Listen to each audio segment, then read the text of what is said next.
फैबाय थानाय गोथार बाथौ साननि खालारखौ लानानै बर' थुनलाइ आफाद आरो दुलाराय बाथौ गौथुम आरो बाथौ सिबियारिफोरनि गेजेराव ससियेल मिडियायाव गोबां दान्थे बिदान्थे जादोंमोन आरो बेखौ लानानै सावरायनायबो जादोंमोन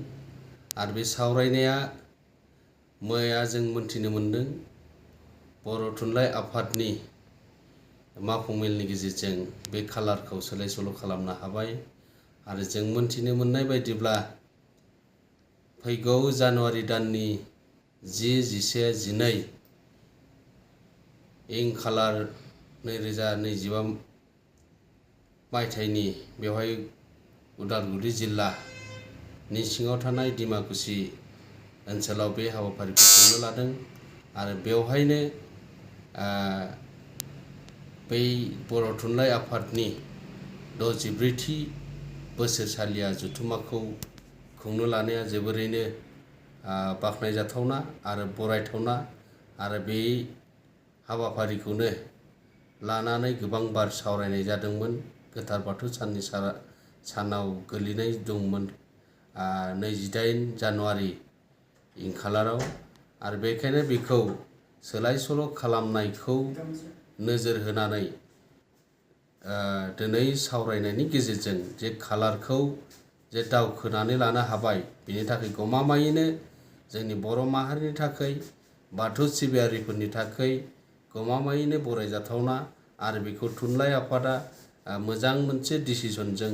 बे फैनो हादों आरो दिनै बर' रायजो राजाफोरनि गेजेराव बाथौ सिबियारिफोरनि गेजेराव जोङो बरायजाथावना बेनिखायनो दुलाराय बाथौ गौथुमनि जानानै बयनिसिमबो बर' थुनलाइ आफादनि बिबानगिरिफोरजों लोगोसे जिल्ला आफाद बियाब आफाद थुनलाइ सिबियारि बाथौ सिबियारि बयनिसिमबो बै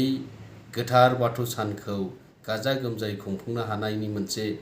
राहा जादों आरो बेजोंनो लोगोसे फैबाय थानाय 64थि बोसोरसालिया बर' थुनलाइ आफादनि जा जथुम्माखौ गाजा गोमजायै खुंनो लादों बेयो गासैखौबो जोंनि जिल्ला आफाद बियाब आफाद गामि आफाद लैहोर लैहोर फैनानै गाजा गोमजायै जिबायदि बर' थुनलाइ आफादा रावखान्थि थुनलाइ जौगानाय बर' समाजनि जायखिजाया खामानिफोरखौ गोजौ थाखोआव लाबोनो हानाय बिथांमोननिसिम आरो बे हाबाफारिखौ जाफुंसार होनो थाखाय दुलाराय बाथौ गौथुमनिफ्राय साबायखर बावदों आरो बे जोंनि थाखाय बै खालारखौ रायजो राजाफोरनो मोनथिहोनायनि थाखाय आरो जोंनि जिल्ला आफाद बियाब आफाद जाबायदि हाबाफारि लादोंमोन बेखौ गाजा गोमजायै खुंफुंनो हागोन आरो बेखौ नोजोर होनानै बयखौबो फोरमायनायजों लोगोसे बर' थुनलाइ आफादनि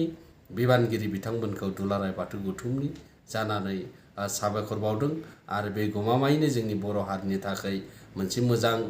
डिसिसन जादों आरो सावरायनायनि गेजेरजों जोङो लानो हादों गोबां ससियेल मिडियायाव दान्थे बिदान्थे जादोंमोनब्लाबो जों गासैखौबो जोंनि हारिनि सार्थआव आरो दिनै धोरोमनि सार्थआव माहारि दानायनि सार्थआव दिनै जों बयबो खौसे जानानै खामानि मावलांनांगोन आरो दिनै बयखौबो जिल्ला आफाद आरो बियाब आफादफोरखौ